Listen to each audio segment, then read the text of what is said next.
Bienvenidos, muy buenos días a su programa Se abre la rueda por TNO Radio. Dirección General de la Radio, Rafael Casella. Ingeniería de Sistemas, Antonio Calderón. Coordinación de Sistemas, Carolyn Méndez. En el control técnico, nada más y nada menos que Bárbara Caguán y nuestra querida Cristina Ford en las redes sociales. Hoy en nuestro programa de la suerte, nuestro 13º programa, el señor José Guarino y Fernando Serrano les damos la bienvenida.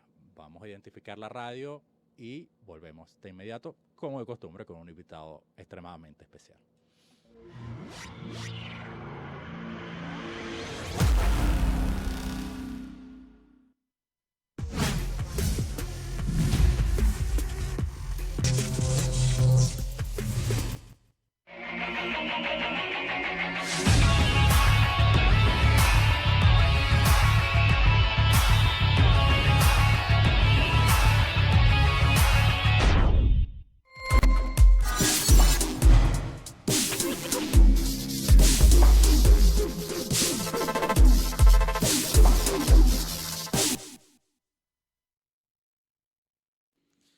Bueno, muy buenos días. Regresamos al programa número 13, número de la suerte, en Se abre la rueda y con un invitado de postín, como es costumbre en Se abre la rueda. Y no es casual que en el programa número 13 tengamos al profesor Luis Angarita. Pero antes de darle entrada a Luis, para no perder mucho tiempo, pues le damos las gracias a nuestros queridos anunciantes. Traqui, Mineros de Guayana, Ciudad Mineros, la única ciudad deportiva de alto nivel en Venezuela, y aunque no está en el insert, al Instituto Avanzado de Finanzas, donde también participará en algún momento en su consejo académico o como docente. Ya lo estamos comprometiendo al aire, el profesor Luis Angarita. Y el que queda comprometido al aire, eso es sello. Ojo, han eso existido varios compromisos aquí, algunos no se han cumplido, otros sí, y los que no se han cumplido es porque las contrapartes no lo han aceptado. Es decir, se han levantado de la mesa de negociación antes de comenzar a negociar. Exactamente. Un comentario importante. Como todos los que hacemos en Se abre la rueda, mis estimados y nuestros estimados seguidores, seguidoras, escuchas, televidentes, dado que es un medio audiovisual. En los últimos programas se preguntarán ustedes, bueno, el programa Se abre la rueda se llama Se abre la rueda y no me están hablando de bolsa. Y no abrimos ninguna rueda. Pero lamentablemente estamos en un país donde lo urgente se come lo importante, y no solo en la gerencia de las empresas, sino también hasta en los programas. Todo es flexible. Por eso es que tenemos en el insert, en el cintillo, lo vamos a ver desde este momento, el comportamiento de la Bolsa de Valores de Caracas hasta el cierre del día de ayer, miércoles 7 de agosto. Trataremos en lo posible, mientras las circunstancias lo permitan, de retomar la cápsula Interbono para seguir informando y formando acerca del mercado de valores, el mercado bursátil en Venezuela, y aún más en esta situación. Y con esto Fernando le va a entrar al profesor Luis Angarita en un país, ahora sí, señores, llegó el coco. Llegó el coco. Muchos lo pedían, otros no lo pedían. Lo aclamaban y ahora se les arma el discurso. Llegó el coco. Llegó el coco. Llegó el bloqueo. Comenzaron a hablar de Cuba. 60 años y bloqueados y sigue el régimen castrocomunista. Entonces, ¿para dónde vamos? Y hay un grupo y contento otro, de que y otro de que grupo haya feliz de que haya un bloqueo. Por cierto, gracias a todos los que nos siguen, nos escuchan, nos critican, pero luego en las redes sociales nos comentan y nos copian hasta las parábolas. Gracias por copiarnos la parábola de la cizaña y el trigo. ¡Saludos! Bueno, ahora, ¿cómo hacemos? Háblame, Fernando. Hoy tenemos como un invitado muy especial. ¿No te como pongas siempre. rojo? No, no me pongo rojo para Ok. nada, gracias. Profesor Luis Angarita es internacionalista, magíster en Economía Internacional, profesor universitario. Lo pueden seguir por sus redes a través de Luis Angarita, ya lo van a ver en el generador de caracteres, es @Luis Angarita EI en Twitter. ¿Ok? Profesor, bienvenido. ¿Cómo llegamos aquí? Muy buenos días. Bueno, estamos en el ojo del huracán. O sea, tenemos como ya tiempito pensando que no podemos estar peor y amanecemos cada día aunque sea terrible, más mal. Sí, total. Peor. Entonces, tenemos que preguntarnos cómo hemos llegado aquí. Y bueno, antes de entrar al aire estábamos hablando de, bueno, cómo comenzó esto, el petróleo, cómo ha sido la historia reciente del petróleo con nosotros. Y recordaba a Fernando que cuando llegó Chávez el petróleo estaba a $8 el barril y que eso era suficiente. Mira, creo que lo que desata todo lo que ha sido estos 20 años de gobierno chavista, socialista o como lo quieran llamar, es que precisamente a primeras de cambio, la primera gran estrategia que visualizó el equipo de Chávez, y entre esos estaba Bernard Momer, entre esos estaba Ali Rodríguez Araque, fue retomar la cartelización del mercado petrolero y reimpulsar la OPEP, que tenía como unos 15 años detenido y a la caída. La cumbre de Caracas del 2020, del año 2000, perdón, significó el relanzamiento de toda una capacidad de influir en los precios y saltó de $8 a una banda de entre 22 y $28 y que eso se ajustó de 30 a $40 en menos de un año. De modo tal que se garantizaron primero el aumento extraordinario de los ingresos para un commodity que tiene poca elasticidad en los mercados internacionales, por lo tanto no es sensible para su demanda para grandes variaciones de precios. Y significó que esta gran bonanza petrolera para todos los países petroleros, entre ellos Venezuela. Correcto. La petrodiplomacia, profe, ¿cómo se llamó? Totalmente, la petrodiplomacia, que no es nueva en Venezuela. Desde la década de los 70, Venezuela ha utilizado al petróleo como su principal herramienta estratégica, y recordemos el Pacto de San José, que es esto lo que hoy en día ellos llaman Petrocaribe, pero que ya existía como acuerdos preferenciales para países en vías de desarrollo, que tienen por supuesto su contraprestación diplomática y todo una expansión diplomática de Venezuela hacia el Caribe. Es decir, lo que ha cambiado, nuevo. Exacto, lo que ha cambiado son los protagonistas y la tendencia, y la tendencia o el objetivo final de esa diplomacia. Totalmente. Desde el punto de vista diplomático, se mantiene la misma tendencia de tratar de ser de Venezuela un actor interesante en la región, un poco, digamos, influyente. Lo hizo Carlos Andrés Pérez y fue muy famoso. Así es. Por supuesto, el petróleo ayudaba muchísimo a eso. Y lo hizo Chávez, y una vez más apalancado por el petróleo. Eso explica el gran boom petrolero. Muchos economistas dicen que es el que, en comparación con otras olas de grandes ingresos, ha sido el más grande de la historia. Sobre todo por lo prolongado y sobre todo por la brecha entre valles y picos. La duración es de aproximadamente desde el 2003 hasta 2012 aproximadamente, entendiendo el breve paréntesis que significó la crisis económica mundial del 2008-2009. Correcto. Ese es más o menos el preámbulo de todo lo que es la situación, y que a partir de ese momento empiezan a definir, condicionar las políticas económicas internas que marcan el destino de Venezuela. Creo que una de las que más daño ha hecho y la que más ha determinado todo esto tiene que ver con el tipo de cambio. Este ingreso petrolero permitió, a partir del año 2002-2003, la instalación de un sistema cambiario que todos conocemos, primero como CADIVI, luego como CIMADI, CICAD y todas estas denominaciones administrativas, pero que terminan fijando el mismo mecanismo. El mismo mecanismo que fija dos grandes herramientas. Número uno es el control administrativo al acceso a la divisa.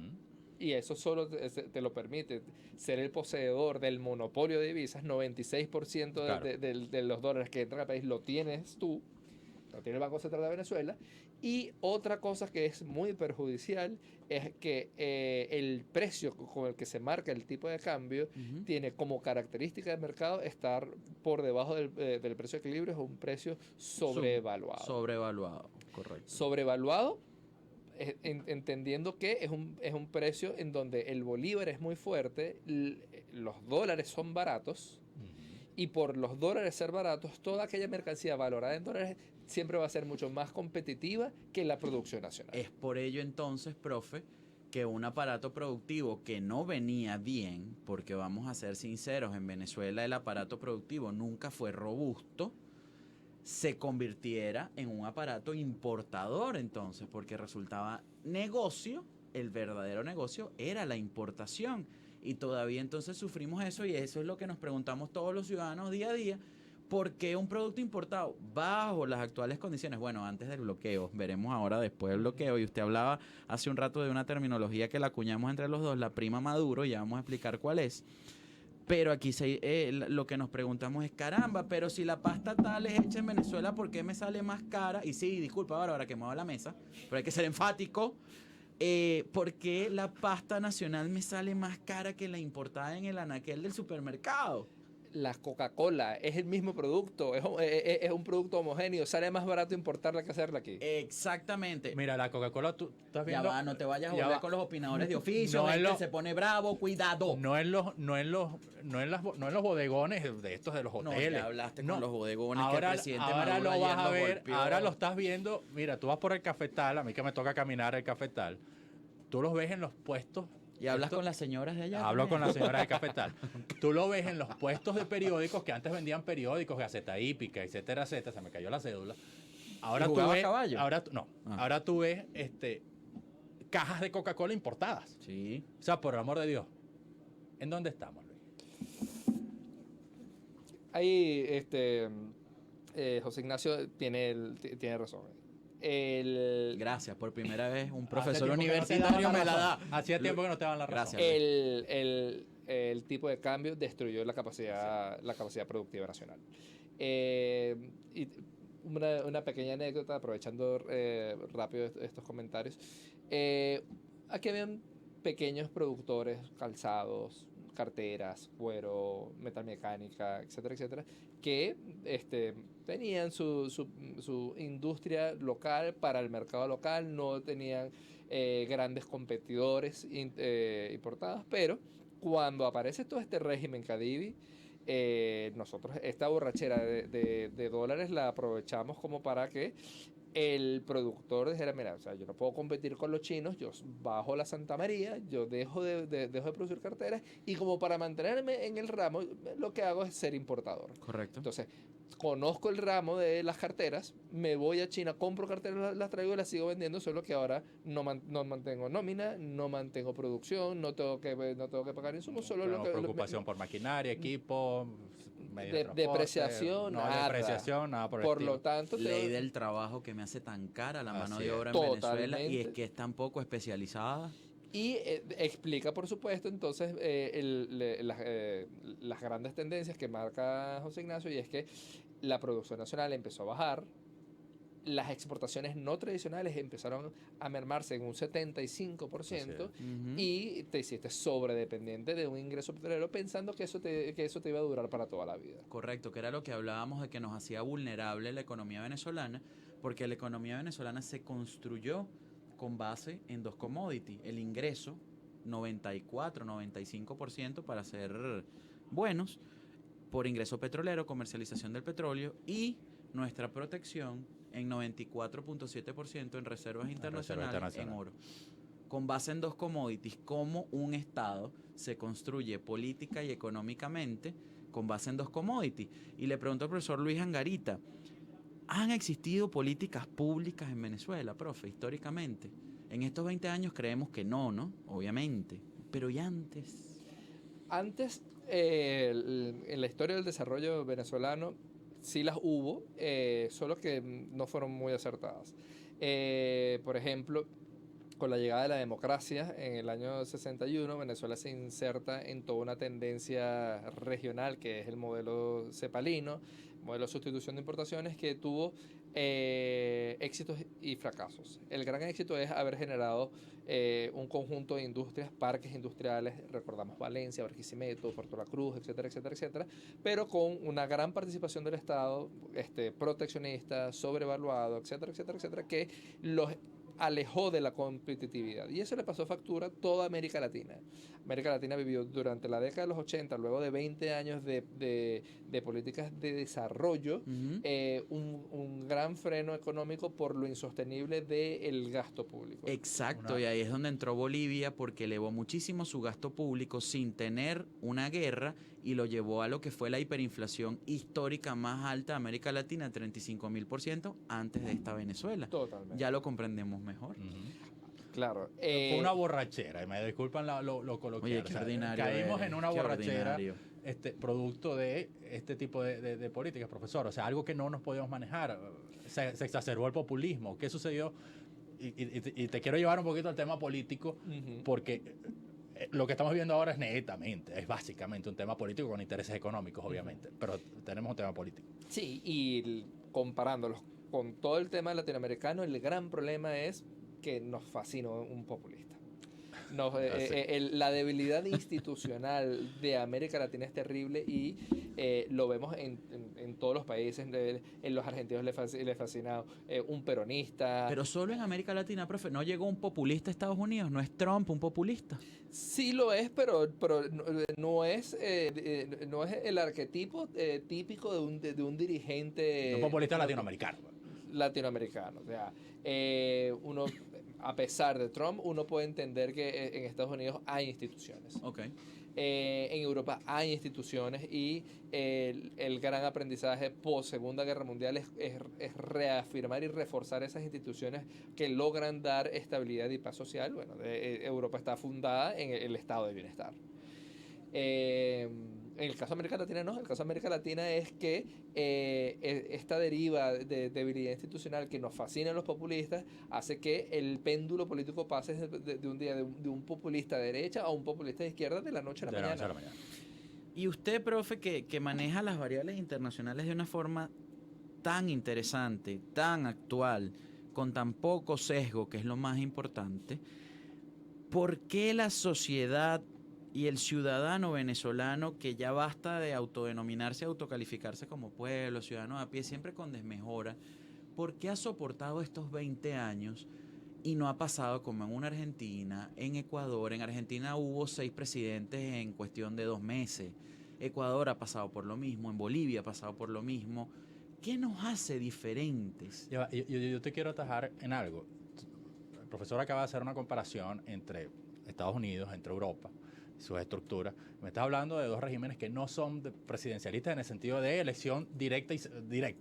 Estás hablando de regímenes parlamentarios, etcétera, etcétera. Y algo importante, cuando aquí en toda Latinoamérica somos, y es la bandera política, que somos presidencialistas y elegimos directamente por mayoría. Y algo importante que le he escuchado también al profe Luis, que vuelvo y repito, es tan técnico pero a la vez tan pedagógico que todos entendemos. Hay personas que dicen que no debemos llamarlo regímenes o régimen. ¿Por qué, profe? A ver. Acuérdate que estamos hablando de cómo llegamos aquí, después vamos a hablar. Faltan son las cervezas, esto es una conversación entre amigos. Y vamos a aterrizar para que veas cómo nosotros nos sostenemos ahorita y cómo llegamos al punto, ¿no? Muchos modelos de desarrollo. Hay, por supuesto, de filosofía política de regímenes presidencialistas, semipresidencialistas o parlamentarios. También entendemos que no todo populista termina siendo autoritario y que depende mucho del respeto de las reglas de juego, que aunque populista permita la alternancia del poder, que hay una certeza, una certidumbre que un periodo presidencial va a durar 5 años, el 5º año va a haber un proceso electoral que te permite un cambio, y que ha permitido una vez más que el péndulo político en América Latina, a pesar de los populistas, se mantenga y de repente haya habido una ola muy conservadora, luego haya habido una ola muy liberal con todo lo que fue el consenso de Washington y la década de los 90, y llegamos entonces a el siglo XX con un nuevo paradigma que es el caso de Hugo Chávez. Hugo Chávez traspasa todo eso, irrumpe todo eso y por primera vez trata de irrumpir incluso en las reglas de juego, que es la Constitución. Entonces, esto por supuesto va de la mano con toda esta borrachera de dinero y todo este aumento del consumo privado que da la percepción de que estamos en mejores condiciones. Y en el periodo 2006-2012 nosotros, casando esta visión populista, casando con la visión autoritaria que va rompiendo las reglas, casando con el modelo económico que generó una gran masa de dinero, pero a su vez generó un monopolio de ese dinero en una figura todopoderosa. Nosotros nos recordamos que en el corredor electoral del 2006 presidenciales, 2007 referéndum, 2008 referéndum, 2009 alcaldes, 2010 otra vez Asamblea Nacional, tuvimos por lo menos 7 elecciones en un periodo de 5 años. En ese mismo periodo de elecciones, aquí el gobierno literalmente abría containers en la avenida Bolívar y regalaba neveras, regalaba secadoras, regalaba lavadoras y regalaba lo que le diera la gana porque tenía dinero. Ahora, dime tú qué gobierno en el mundo puede mantenerse regalándole línea blanca, regalándole apartamentos a su población. Ninguno, porque en el mundo normal, planificado, se entiende que el gobierno solo se mantiene con el aporte de sus ciudadanos, no con un sistema rentista. Ahora, esto por supuesto nos llevó a tener la percepción que nosotros éramos ricos, que nosotros teníamos calidad de vida, que nosotros teníamos una capacidad de consumo, y que al momento que nos cierran ese grifo porque es insostenible, porque somos vulnerables, porque dejamos de producir, empezamos a entrar en una crisis que no entendemos. Como papá Estado, que nos tiene 5, 6, 10 años manteniéndonos, ahora ya no nos puede mantener. ¿De quién es la culpa? Bueno, el principal culpable es el ejecutor de la política pública, porque no estás creando ningún modelo sostenible. Estás generando todo un modelo que te permite acumular poder, porque tienes la discreción de quién come y cómo lo come, porque eres el que importa, eres el que da, eres el que paga, pero también de todo el mundo, porque le va dando a través de cualquier esquema el poder a esa persona de decidir sobre ti. Ahora, disculpa que te ataje, profesor. En ese sentido, un régimen que quiere mantenerse en el poder, porque evidentemente la estrategia... Es un régimen, le pregunto. Exacto, ¿no? Y la estrategia es obviamente mantenerse en el poder. Por las razones que sé, eso es un tema que podemos ampliar ahora. Pero hay otra estrategia para un régimen que quiere mantenerse en el poder. Es decir, que sabe que dentro de 5 años, sí, va a haber otras elecciones, pero yo tengo que hacer mi estrategia, mover todas mis instituciones o hacerme de mis instituciones para mantenerme 5 años más, elegido o no elegido, por las buenas, por las malas, X. Pero le pregunto, ¿hay otro modelo, hay otra estrategia para un régimen que quiera mantenerse en el poder diferente de esto que usted ha hablado tan explícitamente? Pero no dejaste que el profe definiera si es un régimen. Bueno, ya lo va a definir. Antes de preguntarle eso, deja que el profe se exprese, por favor. Ya lo va a definir. Creo que el régimen termina siendo como un comodín, un eufemismo para tratar de utilizar otras palabras como dictadura, sobre todo con un peso administrativo de que si lo dices en espacios públicos puede ser sancionado. Entonces tratas de buscar eufemismos para tratar de referirte a una figura administrativa que te está generando unas condiciones que son adversas a la ciudadanía, al ejercicio de tus derechos ciudadanos. Creo que y por eso tocábamos la diferencia de que no todo populista es autoritario, y las aspiraciones autoritarias se van viendo cuando tratas de romper las reglas de juego.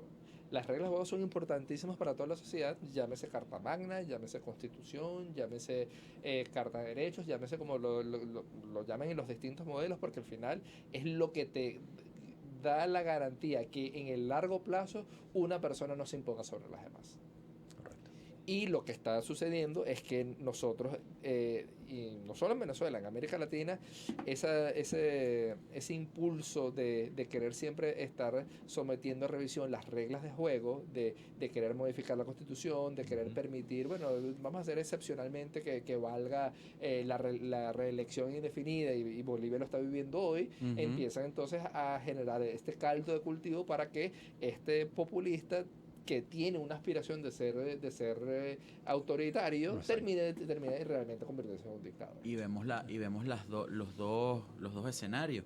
Mientras que en Bolivia se perdió un referéndum donde el pueblo dijo que no quería una reelección de su actual presidente, en República Dominicana se evitó un quiebre institucional cuando el actual presidente, el doctor Danilo Medina, dice: me aparto, no voy a forzar las barreras, esperaré mi tiempo y regresaré. Vemos las diferencias. Sí, vamos, disculpe, profe, vamos a identificar la radio y volvemos y completamos el tema y vamos para dónde vamos. Para el embargo. Ya venimos, ya regresamos. Identificamos y volvemos.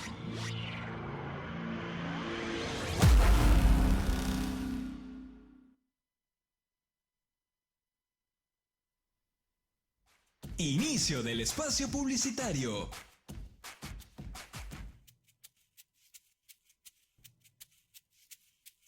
Yacht Center, 40 años en la Marina Deportiva de Venezuela para la compra de su barco nuevo o usado. La más amplia gama de productos, repuestos y tecnología de punta para navegación. Yacht Center, representante exclusivo para Venezuela de Hatteras, Prestige, Meridian y Cabo. Yacht Center, para disfrutar el mundo del mar. Posada Amada Mía, en Tucacas, Morrocoy, Estado Falcón. Disfrute las mejores playas y luego descanse en nuestras cómodas habitaciones con baño privado, aire acondicionado y TV cable. Tenemos estacionamiento propio y un área social al aire libre con parrillera. Estamos a 7 minutos del Parque Nacional Morrocoy y muy cerca del área comercial. Síganos en Instagram y Facebook, @Posada Amada Mía. Ahí podrá chequear los testimonios de nuestros huéspedes asiduos, los cuales son nuestra mejor recomendación.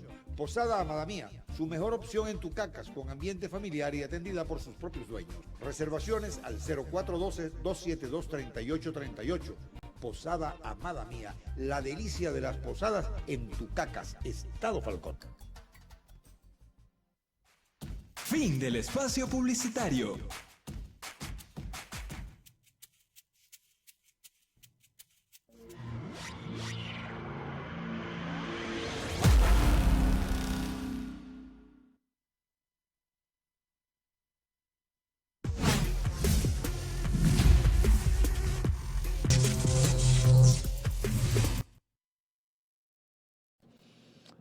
Seguimos en nuestro programa Se abre la rueda con el profesor Luis Angarita.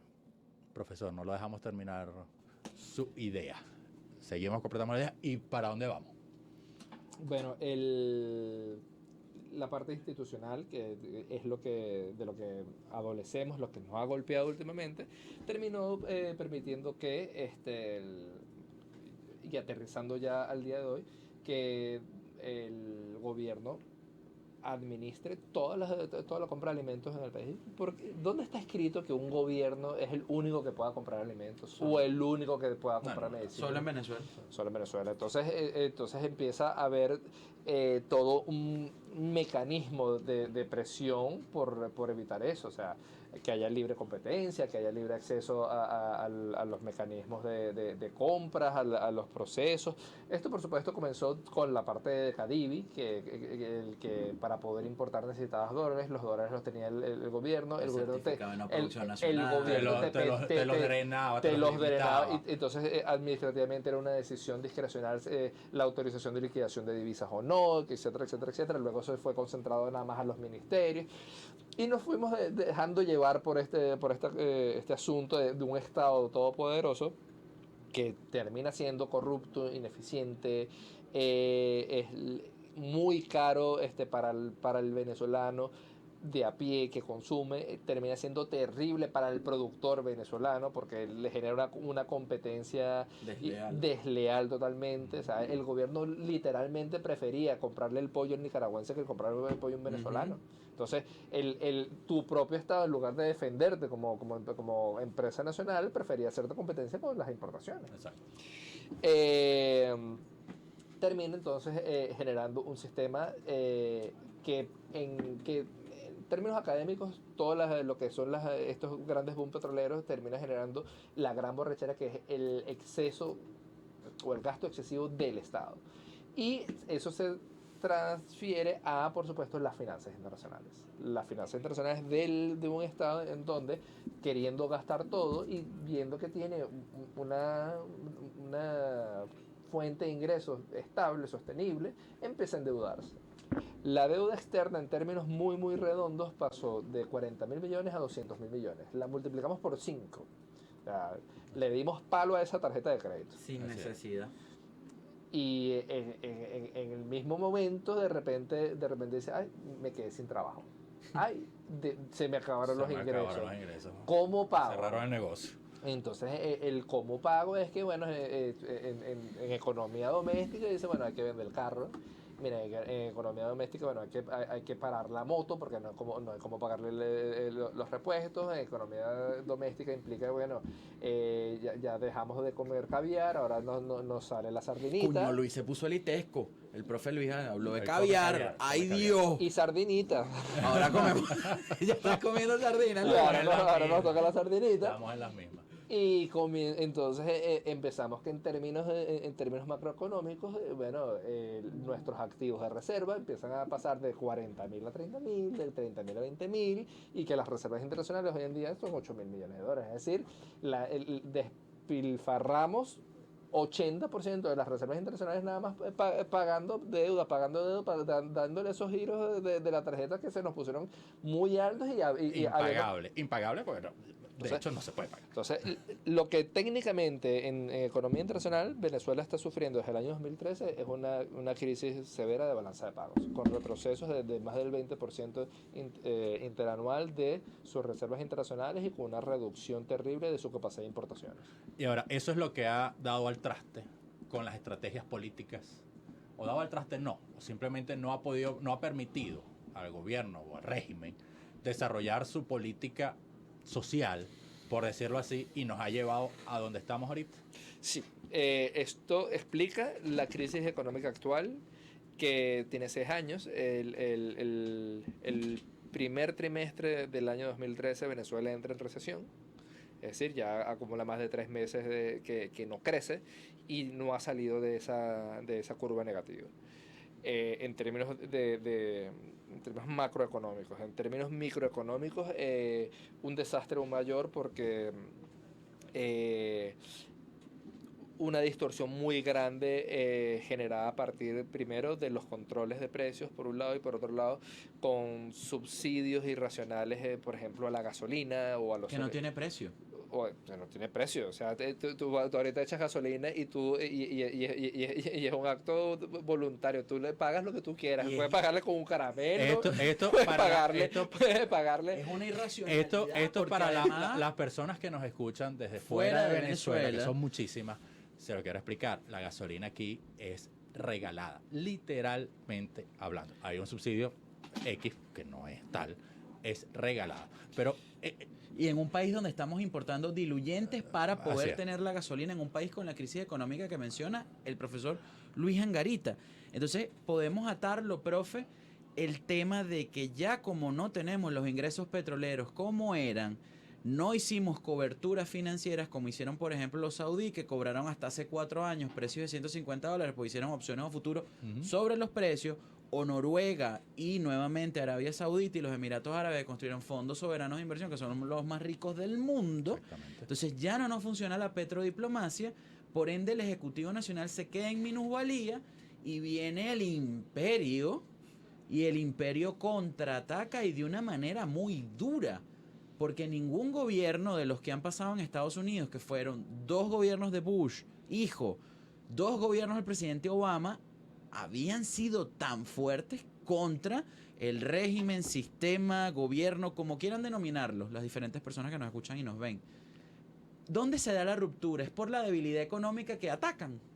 No, creo que el punto de inflexión es político y es el momento en el que empiezan a romperse y a torcerse las reglas de juego.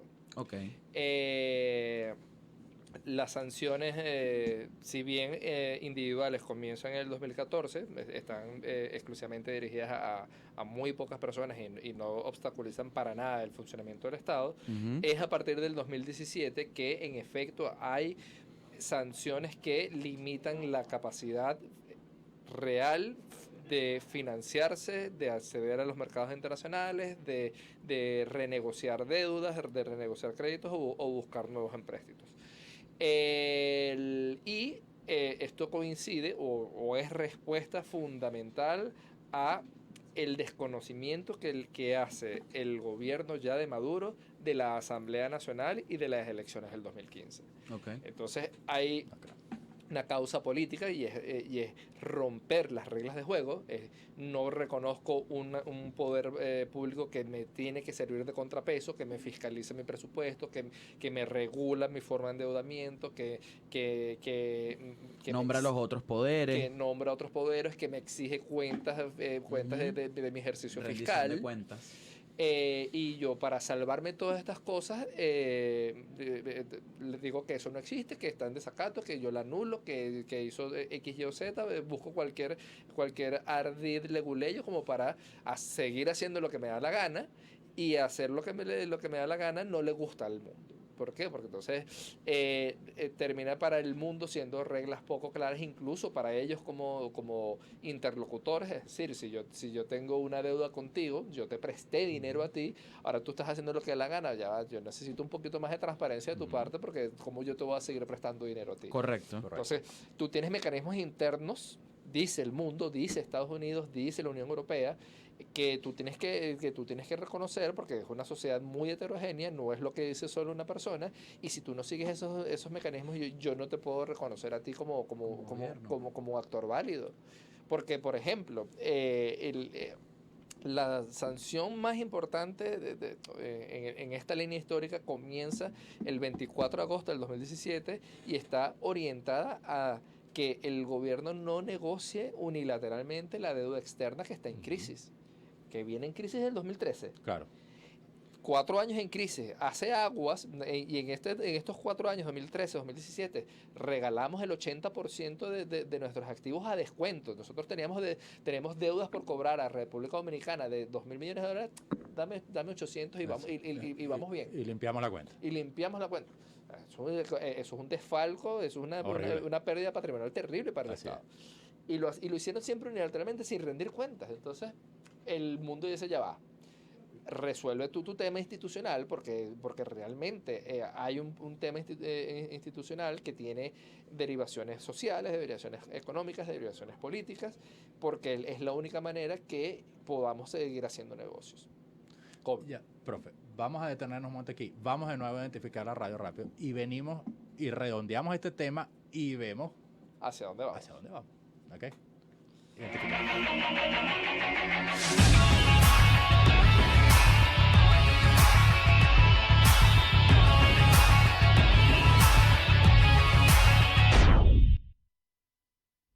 Inicio del espacio publicitario.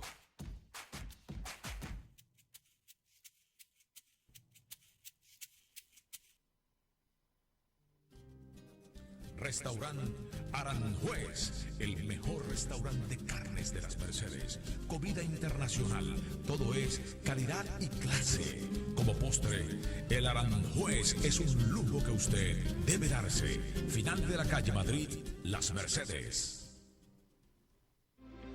Ya son 15 años reuniendo a los mejores expositores de muebles en La Yaguara.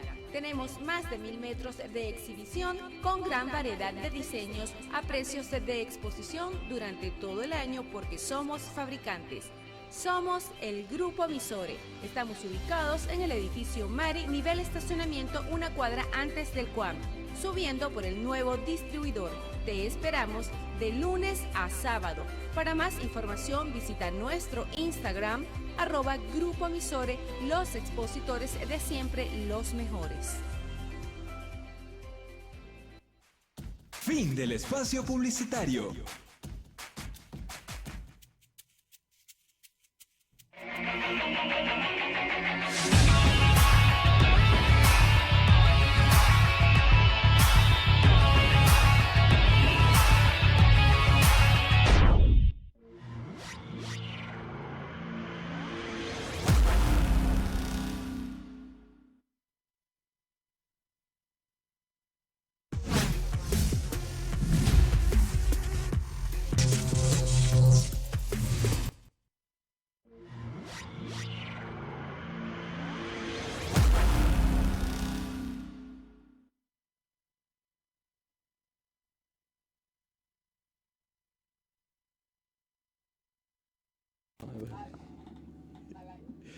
Bueno, seguimos aquí en Se Abre la Rueda. Como me verán, quizás ven doble. No es que estén viendo mal, estén miopes, se hayan dañado los lentes o estén alcoholizados en esta hora de la mañana, sino que la señorita Bárbara decidió apagar mi micrófono. Profesor, redondeamos entonces. Estamos bloqueados formalmente. ¿Qué vamos a comer, profe? La respuesta puede ser muy obvia, pero no la diga porque tenemos algunas cosas que todavía el manual de Carreño nos prohíbe, aunque no estamos regulados por Conatel, gracias a Dios. Pero, ¿qué vamos a comer, profe? ¿Seremos la nueva Cuba? Cable.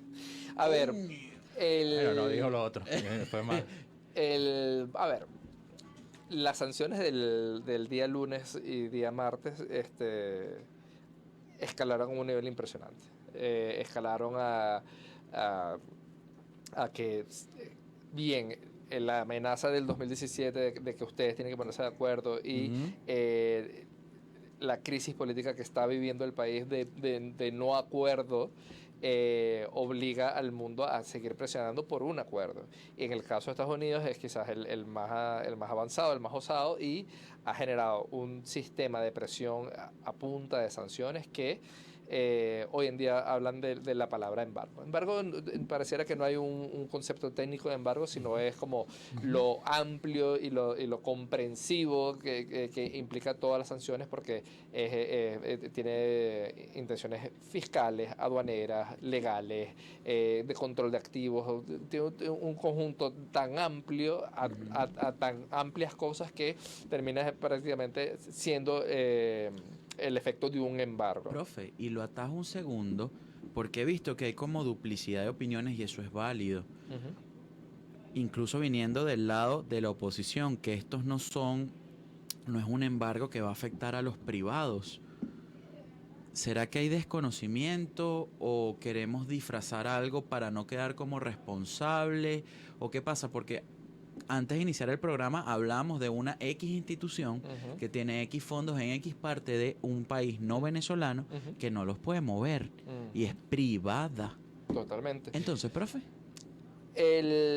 Yo creo que hay que hacer un trabajo importantísimo, y es que una cosa es las letras de la sanción y las letras pequeñas que te dicen que están sancionados, pero hay excepciones, y otra cosa es que, como José Ignacio maneja mucho mejor que nosotros, hay una máxima en el mercado financiero que es que el capital es miedoso.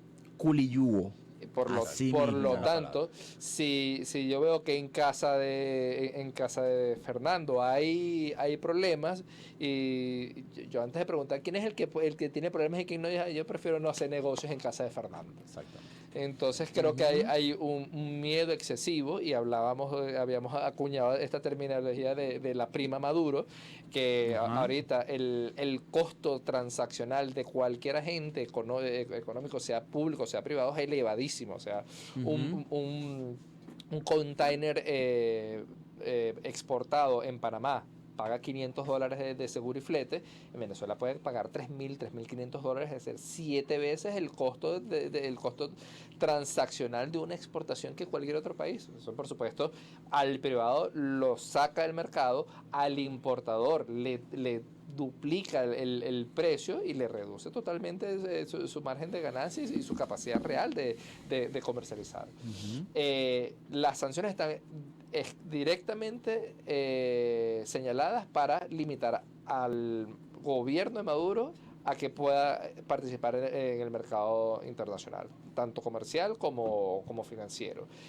Las sanciones de esta semana señalan incluso sanciones a terceros estados que intenten hacer negocios. Exactamente. Tratan las letras pequeñas permitir que los privados, medicinas, alimentos, ayuda humanitaria, otras letras pequeñas, por ejemplo, naves y aeronaves, servicios portuarios, etcétera, etcétera, queden excluidas de la sanción para que puedan permitir las actividades diarias y cotidianas.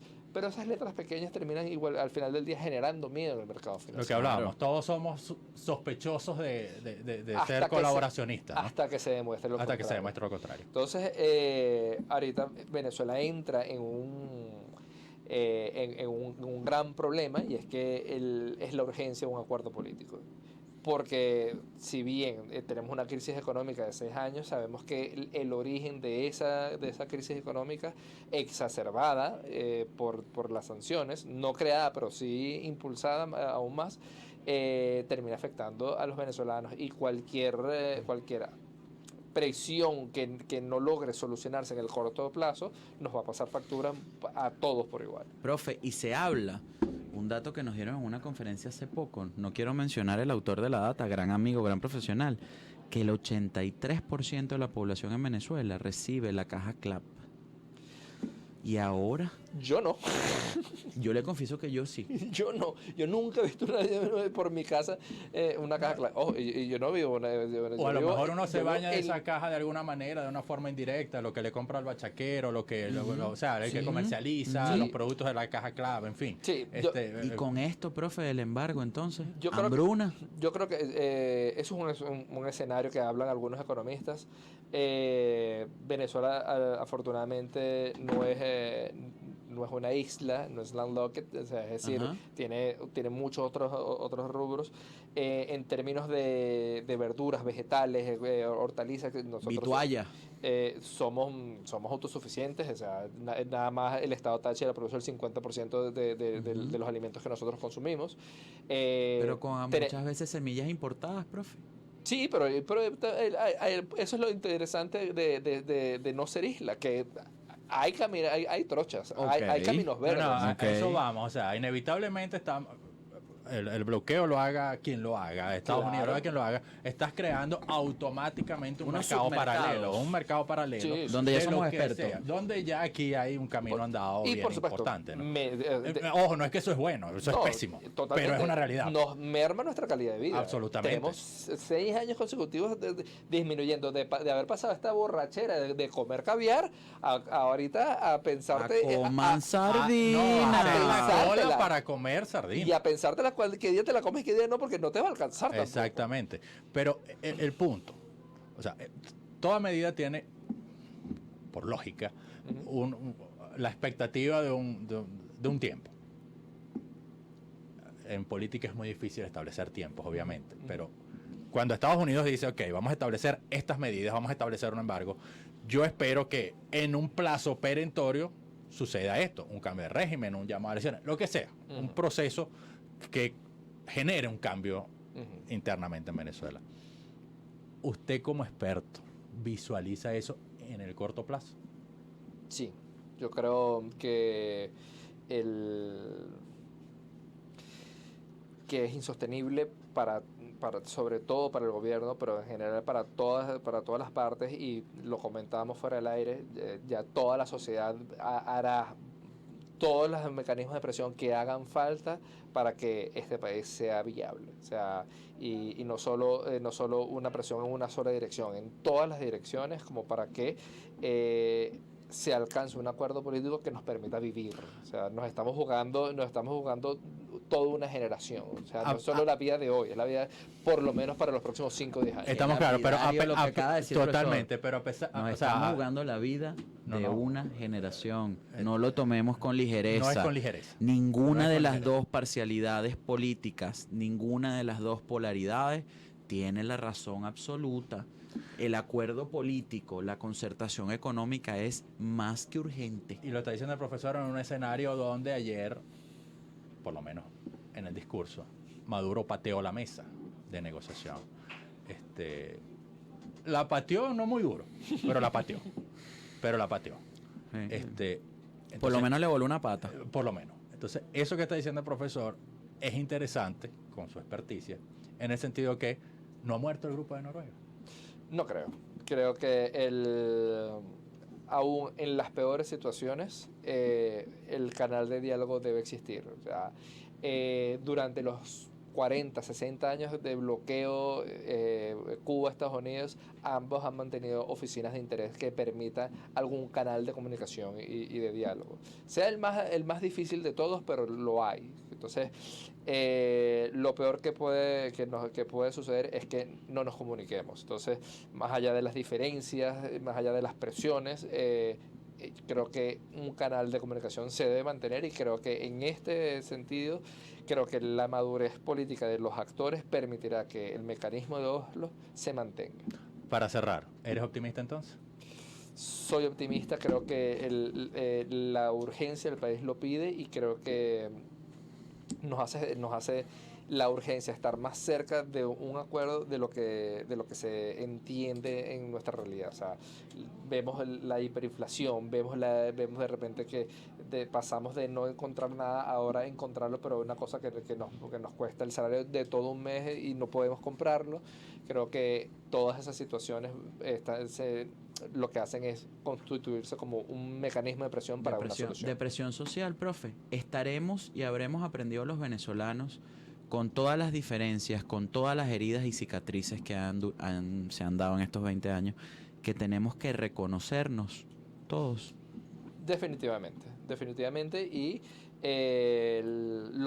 todos los mecanismos de concertación mundial, Sudáfrica, Chile, Argentina, tal, en todos, Alemania, después de la caída del muro, implicó la madurez de aceptarnos como diferentes.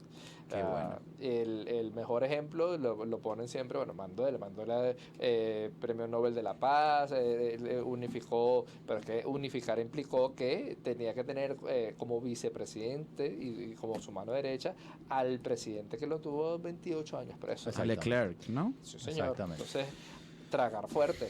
Tragar tierra. Señores, Gracias, profesor, Excelente. de verdad que... El discernimiento del profesor Angarita, y como de costumbre todo esto da para otro programa. Comprometió otros programas. Fernando siempre cierra esto. Hoy no vamos a decir lo constante porque hay que cambiar. Lo único constante en la vida es el cambio. Fernando suele decir viento y marea para despedir. Antes ambos decimos, señores, cerrado la rueda. Pero hoy, gracias al profesor Francisco Sanabria, vamos a despedir con esta frase.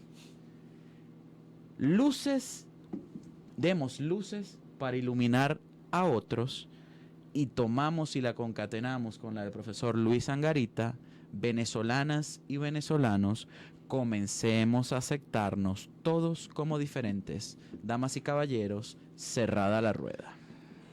En la Dirección General de la Radio, Rafael Casella. Ingeniería de Sistemas, Antonio Calderón. Coordinación de Sistemas, el que no está coordinando soy yo mucho, Carolyn Méndez. Control técnico, la dueña del tiempo, Bárbara Caguán.